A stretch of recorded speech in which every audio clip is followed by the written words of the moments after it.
오늘 우리에게 주시는 하나님의 말씀은 창세기 3장 17절로 24절까지 말씀입니다. 창세기 3장 17절로 24절까지 말씀 우리 한 절씩 교독하고 마지막 끝절은 한 목소리로 같이 읽겠습니다. 제가 먼저 창세기 3장 17절 말씀을 읽겠습니다. 아담에게 이르시되 내가 내 아내의 말을 듣고 내가 내게 먹지 말라 한 나무의 열매를 먹었은즉 땅은 너로 말미암아 저주를 받고 너는 내 평생에 수고하여야 그 소산을 먹으리라.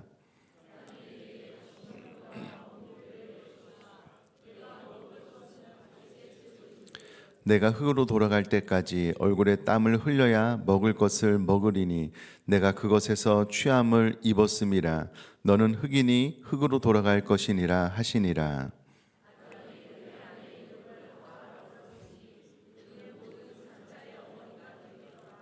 여호와 하나님이 아담과 그의 아내를 위하여 가죽옷을 지어 입히시니라.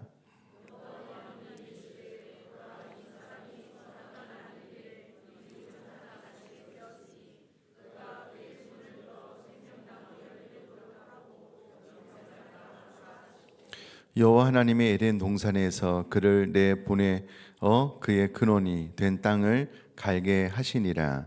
이같이 하나님이 그 사람을 쫓아내시고 에덴 동산 동쪽에 그룹들과 두루 도는 불칼을 두어 생명나무의 길을 지키게 하시니라. 아멘.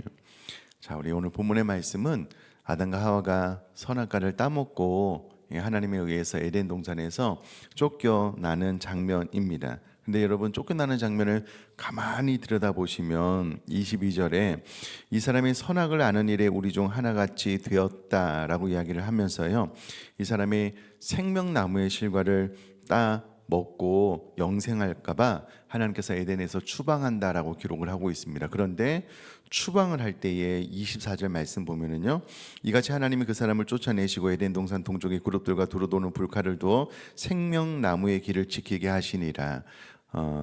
이 생명나무의 열매를 따먹고 영생하지 못하도록 지키게 하셨다라고 기록을 하고 있습니다. 자, 그런데 쫓아내는 과정 가운데 21절을 보면 여호와 하나님이 아담과 그의 아내를 위하여 가죽옷을 지어 입히시니라 라고 기록이 되어져 있습니다. 도대체 하나님께서 아담과 하와에게 이 가죽옷을 지어 입힌 사건은 어떤 의미인가 라고 했을 때에 보네퍼가 쓴 옥중서간이라는 책을 보면 이 부분에 대해서 간단한 언급이 나오는데 이렇게 언급을 하고 있습니다. 고칠 수 없는 것은 감추고 있을 수밖에 없다. 이게 무슨 뜬금없는 소리인가 라고 말을 할 수가 있는데, 이 부분을 신학적으로 연구해 보니 고칠 수 없는 것은 감추고 있을 수밖에 없다라는 의미로 해석이 되더라라는 겁니다. 하나님께서 아담과 하와가 선악과를 따먹고 서로 수치심을 느껴서 그들이 잎으로 이제 몸을 가렸는데요, 하나님께서 에덴 동산에서 쫓아내실 때에 가죽옷을 지어 입히심으로 그들이 수치스럽게 여겼던 혹은 죄로 인하여 발견되게 된 그 부분을 하나님께서 감추어 주셨다, 그리고 최초로 그것을 하신 분이 하나님이시다라는 부분입니다. 여러분, 이 짤막한 한마디가 박영선 목사님으로 하여금 본인을 이해하고 처세, 사랑과 더불어서 살아가는 그리스도인으로서의 이 처세에 대해서 너무나도 놀라운 힌트를 얻었다라고 이야기를 하고 있습니다. 다시요, 신앙인으로서의 처세에 굉장히 맞는 도움을 받았다라고 이야기를 합니다. 자, 오늘은 이 부분에 대해서 이야기를 좀 나눌 텐데요, 아마 단언컨대 잘 들으시면 큰 도움이 될 수 있을 것 같습니다. 그러나 오늘 설교하는 내용의 어떤 그 차이, 우리가 이제 성장하는 과정 가운데 우리들의 선택지가 좀 다르거든요. 그 부분에 대한 이해를 명확하게 좀 하는 그런 시간 되었으면 좋겠습니다. 자, 이렇게 설명을 하고 계시는데요, 여러분, 깨끗한 집과 더러운 집은 어떤 차이가 있느냐라고 했을 때에, 물론 깨끗한 집은 쓰레기들이 없지는 않아요. 그러나 쓰레기가 어디 있냐면 쓰레기통에 들어가 있어요. 더러운 집도 쓰레기가 있는데 널려 있는 거죠. 그 차이라는 거예요. 깨끗한 집이라고 쓰레기가 아예 없지는 않다라는 거예요. 깨끗한 집과 더러운 집에 다 쓰레기가 있는데 이 두 집의 차이가 무엇이냐면 깨끗한 집은 쓰레기가 어디에 들어있다고요? 쓰레기통에 들어있다. 더러운 집은 이 쓰레기가 쓰레기통에 안 들어있는 거예요. 널브러져 있는 겁니다. 아예 조명을 한번 껐다가 다시 켜볼까요? 이게 왔다 갔다 하네요. 네, 우리 성도님들 혹시 이제 이게 막 밝아졌다 어두워졌다 하니, 자, 우리가 여러분 어떤 오해를 하는가 하면 우리가 예수 그리스도를 믿고 거듭나면 우리는 때로 그렇게 새로운 사람이 되면 내 안에 하나님께서 우리를 완전히 새롭게 해주셨기 때문에 내 안에 그 어떠한 더러운 것도 생기지 않을 것이다 라고 착각을 하는 경우가 있다라는 겁니다. 혹은 우리가 신앙이 더 깊어지고 성숙해지고 그리스도의 장성불량한 곳까지 자라나게 되면 우리 안에서 애당초 이 더러운 생각, 악한 생각이 아예 안 생길 거야 라고 기대하고 착각하는 경우가 있다라는 거예요. 그러나 여러분, 이것은 우리 그리스도인들이 가지는 오해 중에 오해이고요. 성경은 단 한 번도 그렇게 이야기를 한 적이 없습니다. 오히려 우리가 피 흘리기까지 죄와 싸워야 되는 존재로 이야기를 하지, 우리가 거듭나고 새로운 사람이 되면 아예 그 죄가 우리 안에서 발생하지 않는다, 우리 마음속에 나타나지 않는다 라고 단 한 번도 이야기를 한 적이 없다라는 거예요.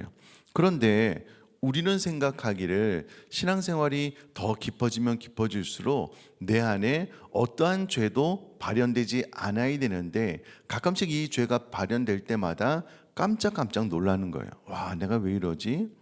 예. 그러면서 스스로를 정죄하고 학대하고 못 살게 구는 경우가 있는데 그렇지 않다라는 것입니다. 그러면서 이렇게 설명을 하셔요. 여러분 보셔요. 사람을 앞에서 욕하는 것과 뒤에서 욕하는 것 어느 쪽이 더 나쁠까요? 사람을 앞에서 욕하는 것과 뒤에서 욕하는 것 어느 쪽이 더 나쁠까요? 네. 제가 한번 손을 거슬러 한번 해볼까요? 어떤 분은 앞에서 욕하는 게 더 나쁘다, 어떤 분은 뒤에서 욕하는 게 더, 둘 다 나쁘지, 뭐 이렇게 대답을 하는 경우도 있는데, 여러분 잘 생각을 해보면 물론 우리가 사람을 뒤에서 욕하게 되면 치사하다, 앞에서 하지, 이렇게 말을 하는 경우가 있기는 하지만 여러분 잘 생각을 해보면 뒤에서 욕을 하는 것은 그나마 예의를 지키는 겁니다. 앞에서 욕을 하는 것은 싸우자는 거예요. 그런데 뒤에서 욕을 하는 것은 내가 당신과 싸울 마음이 없다라는 거예요. 그러나 내 안에 당신을 생각할 때 뭔가 좀 이렇게 끓어오르는 것이 있는데 나 스스로 절제가 안 되기 때문에 내가 뒤에서 이야기를 하기는 하지만 그래도 내가 앞에 당신 앞에 대놓고 이야기를 함으로써 당신과 싸우고 싶은 마음은 없다. 내가 스스로 이 감정이 잘 절제가 안 되기 때문에 뒤에서 당신의 이야기를 하기는 하지만 그러나 나는 당신과 싸울 마음이 없다라고 예의를 지킨 것이다라고 이야기를 할 수 있다라는 것입니다. 그러니까 여러분 우리가 잘 생각을 해야 되는데 우리 주변에는요, 우리를 참 힘들게 하고 어렵게 하고 우리 마음을 후벼 파는 사람들이 있습니다. 물론 저와 우리도 타인에 대해서 그렇게 알게 모르게 행동을 하고 있습니다. 자, 그런데 우리가 섣불리 이런 식으로 생각을 하면 안 된다는 거예요.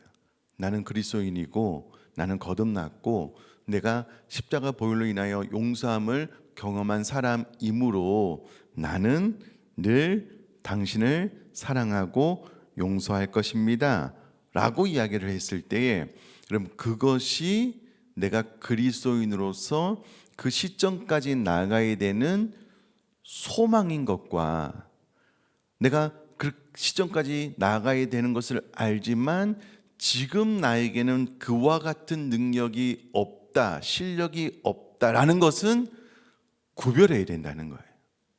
이게 중요한 겁니다. 이게 다시요. 우리가 신앙생활을 하다 보면은요, 내 마음을 후벼파고 나를 힘들게 하고 어렵게 하는 사람들이 있어요.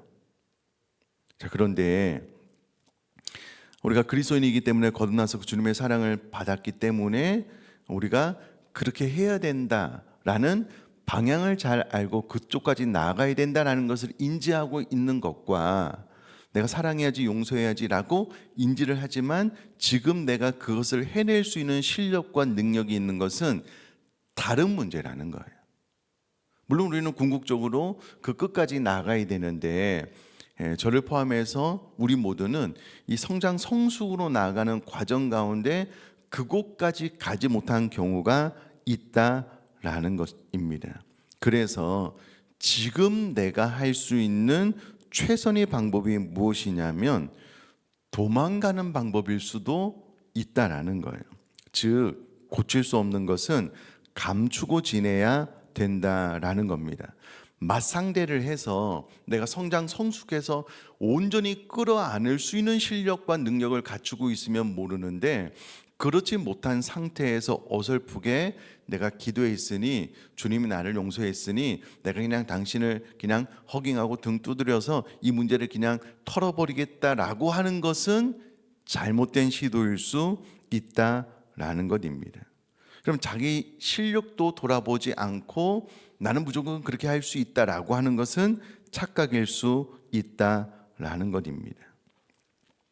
그럼 고칠 수 없는 것은 감추어 살아야 되는데 같은 맥락에서 치료될 수 없는 것은 견딜 수밖에 없다, 바뀌지 않는 것은 견딜 수밖에 없다라는 이와 같은 말과 맥락을 같이 합니다. 여러분, 한 사람이 문제가 해결되지 않는 것을 가지고 있으면은요 그냥 기다리고 있을 수밖에 없다라는 거예요. 그것이 나에게도 타인에게도 그렇다라는 겁니다. 혹 우리가 실력과 능력이 안 되는데 나는 그리스도의 사랑으로 그냥 다 용서할 거야, 나는 그렇게 될 수 있어 라고 생각하는 것이 자칫 교만일 수 있다라는 거예요. 여러분, 어떤 의미에서 남의 뒤에서 흉보는 것을 용납해야 된다는 거예요. 지금까지의 내용을 잘 이해를 하셨다면 왜 그러냐면 나도 남을 뒤에서 흉볼 때가 있다라는 거예요. 그러니 타인이 나에 대해서 뒤에서 흉볼 때가 있다라는 것을 용납하자라는 거예요. 이해하자라는 거예요. 그것이 우리가 그리스도인으로서 이 처세에 있어서 참 중요한 힌트를 준다라는 거예요. 자, 그럼 이렇게 이야기를 하면 목사님 뭔가요? 우리가 신앙생활 하는 동안에 남의 뒤에서 뒷담화해도 된다는 말을 조장하는 말씀 아닙니까? 이렇게 들릴 수도 있어서 이 책이 조금 더 설명을 해요. 여러분 잘 들어보셔요. 여러분, 내가 거듭난 그리스도인으로서 하나님으로부터 놀라운 은혜와 사랑을 받았기 때문에 나도 그렇게 해야지 참 귀한 마음입니다. 우리가 당연히 그 마음으로 가야 되는 거예요. 그런데 아직 내 실력이 그렇게 되지 않아요. 내 능력이 그렇게 되지 않아요. 그런데 우리가 스스로 착각하는 거예요. 나는 그렇게 될 수 있다라고.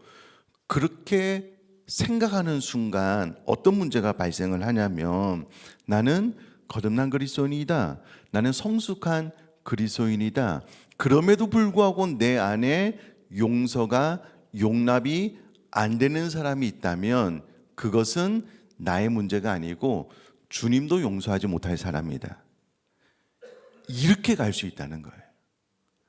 이게 문제라는 거예요. 내 실력이 안 되어서 용서하고 용납하고 사랑하지 못함으로 내가 끊임없이 내 자신을 저 복종시키는 방향으로 가야 되는데 어느 순간 자기 실력을 잃어버리는 거예요. 그래서 주님이 나를 사랑했던 나도 누구라도 다 사랑할 수 있어, 주님이 나의 모든 죄 허물을 다 용납하고 품어주셨던 나도 언제든지 그렇게 할 수 있어 라고 생각을 하다가 뜻밖의 악당을 만난 거예요. 빌런을 만난 거예요. 그러면 우리들의 생각이 어느 쪽으로 가냐면 나는 충분히 성장 성숙한 사람인데 그런 나도 용납하고 용서하지 못할 사람이라면 그 사람에게 문제가 있어. 이렇게 가는 게 문제라는 거예요. 근데 뜻밖의 우리가 신앙생활을 하다가 이렇게 생각하는 경우가 많다라는 거예요. 그래서 여러분, 앞에 문제를 생각을 하고 앞에 문제를 이해를 하면 여러분, 신앙생활을 하다 보면 교회 안에서 희한한 것이 무엇이냐면요, 내가 타인에게 상처를 준 사람은 없어요. 근데 교회 안에서 신앙생활을 하다 보면 타인에 의해서 상처받은 사람은 많아요. 여러분, 그렇지 않습니까? 여러분, 제가 지금까지 목회를 하면서, 목사님, 제가 신앙생활을 하면서 누군가에게 아픔과 상처를 주었는데 정말 하나님의 자비와 긍휼이 필요합니다, 이렇게 상담을 하신 분보다 내가 신앙생활을 하면서 누군가에게 아픔과 상처를 받았습니다 라고 상담을 하신 분이 훨씬 더 많습니다. 아니, 목사님, 내가 이렇게 오랫동안 신앙생활을 했는데 내 안에 이 실수가 잘 감당이 안 돼요. 내가 어떻게 하면 더 성숙한 그리스도인이 될 수 있을까요? 라고 저에게 찾아와서 상담을 하신 분은 없었습니다. 이런 문제인 거예요. 이런 문제인 거예요. 우리가 신앙생활을 하다가 나는 잘못한 게 없어요. 나는 늘 공정해요. 나는 늘 바른 판단을 하는 사람이에요. 신앙생활을 하다가 나는 내 생각과 내 판단은 늘 흔들림이 없어요. 공유로워요. 분명해요. 그리고 늘 그 문제는 타인에게 있는 거예요. 타인이 섬세하지 못해서, 타인이 배려하지 못해서, 타인이 이것은 좀 잘못 말하고 잘못 생각한 것 같은데 라는 식으로 흘러가는 경우가 허다하다라는 거예요. 그것은 내가 사랑하고 용납하고 수용할 수 있는 실력이 안 됐음에도 불구하고 나는 그런 존재가 되었다라고 착각하는 순간 문제의 원인은 늘 타인에게로 가게 되어져 있다는 거예요. 그 사람이 너무 미성숙해. 그 사람이 이 부분에 대해서는 철저하게 잘못한 거야. 나는 한치의 실수도 없어 라고 생각하는 순간 우리는 신앙생활에 있어서 전혀 다른 방향으로 갈 수밖에 없다라는 것입니다. 여러분, 성경은 7번이 아니고요, 7번에 70번을 용서하래요. 오른쪽 뺨을 맞으면 왼쪽 뺨도 돌려대래요. 그 원수를 끝까지 사랑하고 용서하래요. 그러면 이와 같은 말씀에 내가 그 수준에 따르지 못할 때마다 나 자신을 복종시키며 회개하고 나 자신을 돌아봐야 되는데 어느 순간부터 이것은 싹 잃어버리고 무조건 타인이 잘못한 거예요. 타인이 실수한 거예요. 타인이 내 마음을 후벼 판 것이다라고 생각을 하는 거예요. 그러니까 그리스도인으로서 이 처세에 의해서 처세가 많이 깨지고 이게 막 왜곡되고 어려운 관계로 치달아가게 되는 것을 보게 된다라는 거예요. 그래서 나는 주님의 사랑과 용서를 실천하는 사람이다. 그런 내가 화를 냈다면 그건 주님도 용서할 수 없을 만큼 상대방이 나쁜 일을 했기 때문이다라는 궤변을 늘여놓는 그런 신앙생활을 하게 된다라는 것입니다. 오히려 여러분, 나의 신앙생활이 이거밖에 안 됩니다 라고 생각하고 겸손하신 분들은 아예 그냥 화를 내고 뒷담화를 하고 주님 앞에 나와서 회개를 하는 거예요.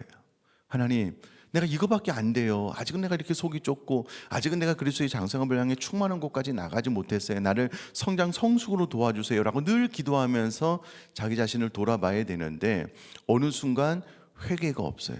내가 잘못했습니다, 내가 부족합니다, 이게 아니고 무조건 타인이 잘못했습니다 라는 방향으로 나가게 되는 거예요. 그러니 교회 안에서 용서 용납이 오히려 더 줄어들게 된다라는 것입니다. 그러면서 우리는 사랑과 용서 용납이 그렇게 쉽지 않은 문제다라는 것을 인지해야 되는, 이게 얼마나 쉽지 않고 정말 끈질기게 해결되지 않냐면 예수님이 십자가에서 자기 자신을 희생시킬 수밖에 없을 정도로 우리는 연약한 사람이다 라는 것을 성경이 이야기를 해주고 있다는 거예요. 그래서 우리는 끊임없는 시행착오, 내가 지금 수십 년 신앙생활해도 왜 나는 예수님을 닮아가지 못합니까? 라는 끊임없는 고민, 하나님 앞에 나 자신을 복종시키는 기도 끝에 우리는 조금씩 깎여 나가야 되는데 이 과정을 겪지 않는 거예요. 어느 순간 그냥 나 자신을 깎아내지 않고 무조건 타인이 잘못됐어, 타인이 문제가 있어, 이렇게 되면 나는 성장 성숙으로 나가지 못하고 더 깊은 신앙으로 나가지 못하고 교회 안에서는 이런저런 오해와 문제, 해결되지 않는 인간관계만 쌓여갈 수밖에 없다라는 것입니다. 그러니 여러분, 내 안에 행여라도 부족한 실력 때문에 능력이 모자라서 내 안에 죄와 나쁜 생각들이 막 올라오잖아요. 놀라지 마셔요. 우리는 원래 그런 사람입니다. 그러니 그 부분에 대해서 하나님 앞에 회개하고, 중요한 것은 내가 그러므로 타인도 그렇다는 거예요. 그래서 용납의 마음을 조금씩 넓혀가 보자는 거예요. 나도 뒷담화해. 그러니까 타인이 나를 뒷담화하는 거 그거 이해가 되지. 나도 그렇게 하니까 그렇게 가보자는 거예요. 그러니까 어느 순간 나는 완전해라고 생각을 하면 타인이 나를 뒷담화하는 거 용납이 안 돼요. 누구야? 내가 지구 끝까지 밝혀내서 내가 징계하겠어? 징계가 아니죠. 엄벌하 복수하겠어? 막 이렇게 되는 거예요. 다 잘못된 생각이다라는 거예요. 그러니 사랑하는 성도님들, 이후로 깨끗한 집의 차이는 쓰레기통이 그 안에 쓰레기가 들어있는 것뿐이다. 내 안에 쓰레기가 끊임없이 발현되지만 그것을 그냥 잘 감추고 참고 인내하는 것뿐이다 라는 것을 기억하시면 좋겠습니다.